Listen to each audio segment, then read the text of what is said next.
College തുറന്നോടാ. എന്തോ അറിയാൻ മേല, ഇന്നിവിടെ സമരമൊന്നും കണ്ടില്ല. പപ്പ, നമ്മുടെ ഗുമസ്തന് ജോലി കിട്ടി, കോളേജിൽ പ്യൂണായിട്ട്. അയാളും ചോറുകുത്തി മടുത്ത് കാണും. വേണ്ടേ, അയാളല്ലേ ഇങ്ങോട്ട് വരുന്നത്. നമസ്കാരം സാർ. എനിക്കൊരു പണി കിട്ടി കോളേജിൽ. അവിടെ കൊടുക്കാൻ സാറിന്റെ ഒരു സ്വഭാവ സർട്ടിഫിക്കറ്റ് വേണം. അവിടെ കൊടുക്കാൻ സാറിന്റെ സ്വഭാവ സർട്ടിഫിക്കറ്റ് അല്ല, തന്റെ സ്വഭാവ സർട്ടിഫിക്കറ്റാ വേണ്ടത്. എടാ, ഇന്ന് അവധിയാ, ഒരു മന്ത്രി മരിച്ചതിന്. മന്ത്രി മരിച്ചോണ്ട് സന്തോഷം കൊണ്ടായിരിക്കും അവധിയിട്ടത്. കോളേജ് ജോലിക്ക് പോകുന്നതൊക്കെ കൊള്ളാം, ഹെൽമറ്റ് ധരിച്ചോളണം.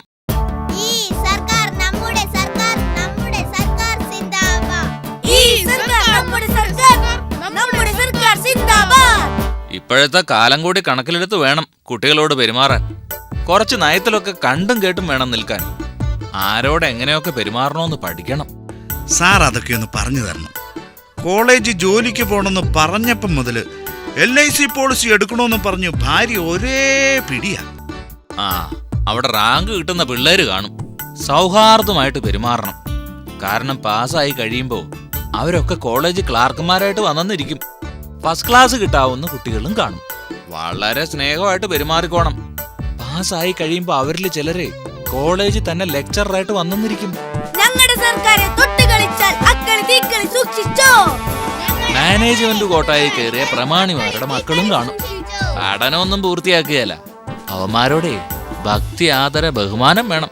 അവന്മാരൊക്കെ ആവും പിന്നീട് മാനേജ്മെന്റ് കമ്മിറ്റിക്കാരായിട്ട് വരിക. വെടിയുണ്ട ഞങ്ങൾക്ക് പൊരിയുണ്ടയാണ്, തോക്ക് ഞങ്ങൾക്ക് പുല്ലാണ്. കഠാരിയും കൊടുവാളും ഒക്കെയായി തെമ്മാടി രാഷ്ട്രീയം കളിക്കുന്ന രാഷ്ട്രീയ കുട്ടി നേതാക്കന്മാരെ കണ്ടാലേ ദൈവത്തെ പോലെ അങ്ങ് വണങ്ങിയേക്കണം. അവനൊക്കെ നാളത്തെ മന്ത്രിയാന്നേ. രാരാശ്രീ ഇട്ടുണ്ണാനമ്പിയുടെ വീട് ഏതാണെന്നറിയോ? അത് നമ്മുടെ ചേട്ടനല്ലേ. MP എന്ന് വെച്ചാൽ പഞ്ചായത്ത് മെമ്പർ. എഴുത്തിങ് തന്നേക്ക് സാറേ, ഞങ്ങള് കൊടുത്തേക്കാം. എഴുത്തല്ല, ഒരു 5001 രൂപയുടെ മണി ഓർഡർ ഉണ്ടായിരുന്നു. 5001 രൂപയുടെ മണി ഓർഡറോ? ഇത് എവിടുന്നാ സാറേ? ഇന്ത്യൻ പ്രസിഡന്റ് അയച്ചിരിക്കുന്നത്. പഞ്ചായത്തിന് വേണ്ടിയുള്ള അദ്ദേഹത്തിന്റെ നിസ്വാർത്ഥ സേവനത്തിന് ഒടുവിൽ ഫലം കണ്ടിരിക്കുന്നു. അദ്ദേഹത്തിന്റെ സേവനത്തിനുള്ള പാരിതോഷികമായിരിക്കും പ്രസിഡന്റ് അയച്ചു കൊടുത്തിരിക്കുന്നത്. ഭേഷ്. ചേട്ടാ, ഇന്ത്യൻ പ്രസിഡന്റ് ചേട്ടന് 5001 രൂപ പാരിതോഷികം അയച്ചിരിക്കുന്നു. അയക്കും. അതിനും മാത്രം ഞാൻ ഇവിടെ ചെയ്തിട്ടുണ്ടടാ. പോസ്റ്റ്മാൻ എത്തിയല്ലോ. ഇവര് പറഞ്ഞത് ശരിയാണോ പിള്ളാച്ചാ? അതെ ചേട്ടാ, ഇന്ത്യൻ പ്രസിഡന്റ് അയച്ചിരിക്കുന്നത്.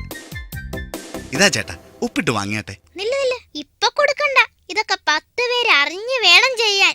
നമുക്ക് നാട്ടുകാരുടെ ഒരു യോഗം വിളിച്ചു കൂട്ടി ആഡംബരമായിട്ട് വേണം കാശ് കൊടുക്കാൻ. ചേട്ടന്റെ വിലയൊന്ന് നാട്ടുകാർ അറിയട്ടെ. എന്റെ പേരൊക്കെ ഈയിടെ പത്രത്തിൽ വന്നത് പ്രസിഡന്റും കണ്ടു കാണുവടി. അല്ലേലും നിങ്ങളുടെ ഈ ആഴ്ചത്തെ വാരഫലത്തിൽ സ്ഥാനമാനവും ദ്രവ്യലാഭവും ആണെന്നാ ആ വാരികെ വരുന്നത് അച്ചട്ടാ. ആ കണ്ണിന്റെ പിരികത്തിൽ ഒരു കറുത്ത മറുക് തെളിഞ്ഞപ്പോഴേ ഞാൻ നിശ്ചയിച്ചതാ ചേട്ടന് ഭാഗ്യമുണ്ടെന്ന്. എടി മണ്ടി, അത് ചേട്ടത്തെ ഇന്നലെ ചേട്ടനെ തവിക്കണ വെച്ച് കുത്തിയതാ. അത് പിന്നെ അയക്കത്തില്ലായോ? പുള്ളി എന്നാ സേവനമായിരുന്നു. പഞ്ചായത്തിന് വേണ്ടി രാവും പകലും മരിക്കുകയല്ലായിരുന്നു അദ്ദേഹം. നീ അല്ലേടി എപ്പോഴും പറയുന്നത് ഞാൻ വെറും പേട്ടുകായാണെന്ന്. ഇപ്പോഴെങ്ങനുണ്ട്? ഇന്ത്യൻ പ്രസിഡന്റ് അറിയുന്ന ആളാ ഞാൻ. നമ്മുടെ ഏവരുടെയും കണ്ണിലുണ്ണിയും അഭിമാന ഭോജനവുമായ രാരാശ്രീ ഇട്ടുണ്ണാൻ MP അവർക്ക് ഇന്ത്യൻ പ്രസിഡന്റ് നേരിട്ട് നൽകുന്ന അവാർഡ് ഏറ്റുവാങ്ങുന്നതിനായി ഇന്ന് വൈകിട്ട് കൃത്യം 5 മണിക്ക് ഞങ്ങളുടെ ചെലവ് കണക്ക് ഇതാണ്.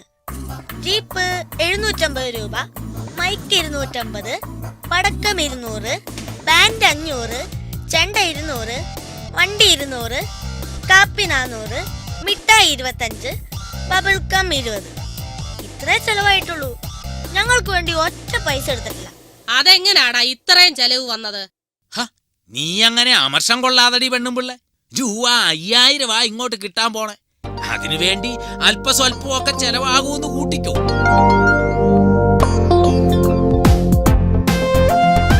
മതി ചേട്ടാ, ഒന്ന് വേഗം ഇറങ്ങ. യോഗം തുടങ്ങാൻ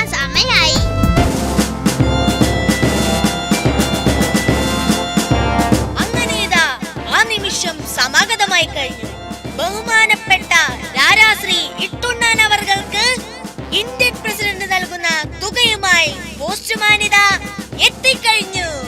അവസാനമായി ആ തുക വാങ്ങി നമുക്ക് അദ്ദേഹത്തെ ഏൽപ്പിക്കാം. സുഹൃത്തുക്കളെ, ഒരബദ്ധം പറ്റി. മണി ഓർഡറിലുള്ള തുക ഈ പഞ്ചായത്തിൽ നിന്ന് കഴിഞ്ഞ ആഴ്ച യുദ്ധഫണ്ടിലേക്ക് അയച്ച തുകയായിരുന്നു. മണി ഓർഡറിൽ മേൽവിലാസം എഴുതിയപ്പോൾ പ്രസിഡന്റിന്റെ പേരെഴുതേണ്ട സ്ഥാനത്ത് അയച്ചയാളിന്റെ, അതായത് നമ്മുടെ പഞ്ചായത്ത് മെമ്പറുടെ പേര് തെറ്റായി എഴുതി. അത് കാരണം മണി ഓർഡർ തിരികെ വന്നത്.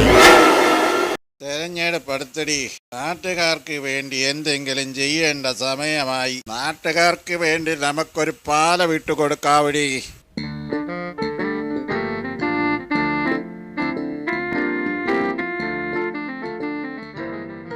നമ്മുടെ സ്ഥാനാർത്ഥിയുടെ സംഭാവനയായ പാലത്തിന്റെ ഉദ്ഘാടനത്തിനായി എല്ലാ നാട്ടുകാരും പങ്കെടുക്കണമെന്ന് അഭ്യർത്ഥിക്കുന്നു, അപേക്ഷിക്കുന്നു. പത്രക്കാരെ വിളിക്കാൻ മറക്കല്ലേ.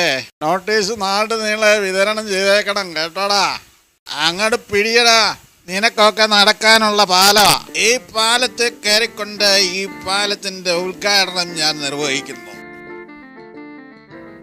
അയ്യോ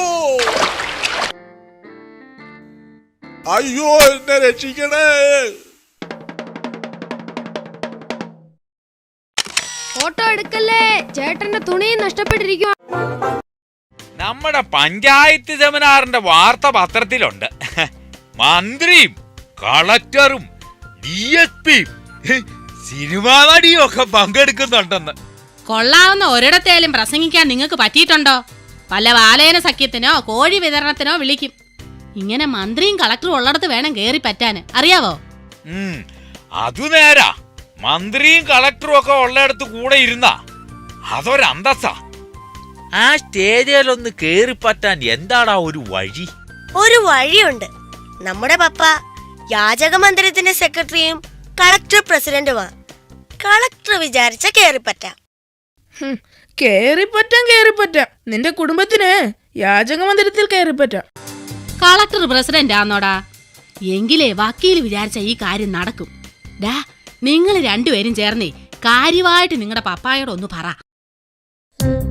പോകുന്നതിന് മുമ്പ് നിക്ക് മക്കളെ, വല്ലതും കഴിച്ചേച്ച് പോകാം.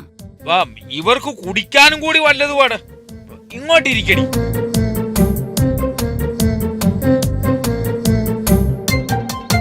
ഞാനുണ്ടാക്കിയ കേക്കാ. എങ്ങനുണ്ടടി? കേക്കിന് വല്ലതും പോരാതെ ഉണ്ടോ? കേക്ക് പോരാതെ ഉണ്ട്. ഇന്നാ കുറച്ച് കേക്ക് നിന്റെ വീട്ടിലും കൊണ്ടുപോയിക്കോടാ. പഞ്ചാരയും കാപ്പിപ്പൊടിയും ആവശ്യമുള്ളപ്പം ചോദിക്കാൻ മടിക്കണ്ട കേട്ടോ.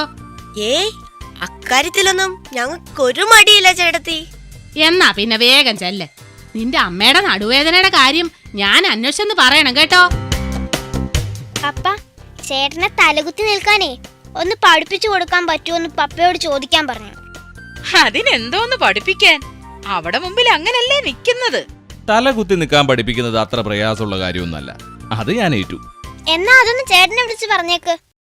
ചേട്ടാ, അതത്ര പ്രയാസമുള്ള കാര്യമൊന്നല്ല. ആ കാര്യം ഞാൻ ഏറ്റു. ആ പിള്ളേര് കാര്യമായി പറഞ്ഞിട്ടുണ്ട്. ഇനി കളക്ടർ ഒന്ന് സമ്മതിച്ചാ. കളക്ടറെ കൊണ്ട് സമ്മതിപ്പിക്കുന്ന കാര്യം ഏറ്റവും നല്ലേ വക്കീല് പറഞ്ഞത്. അത് നടന്നില്ലെങ്കിൽ അങ്ങേർക്കല്ലയോ കുറച്ചില്.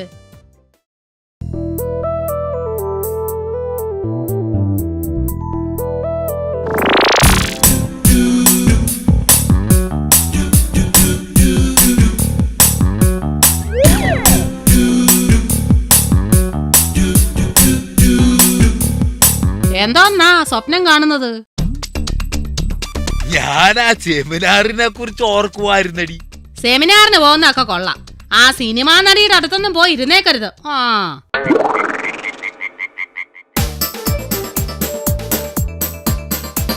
അപ്പൊ കാര്യങ്ങളൊക്കെ റെഡിയാണല്ലോടി?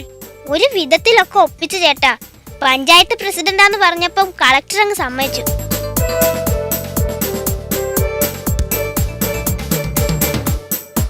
ചേട്ടന് വേണ്ടി മാറ്റിയിട്ടിരിക്കുന്ന സീറ്റായത്. ഇങ്ങോട്ട് കയറിയിരുന്നാട്ടെ. ആരും വന്നു തുടങ്ങിയില്ലേ?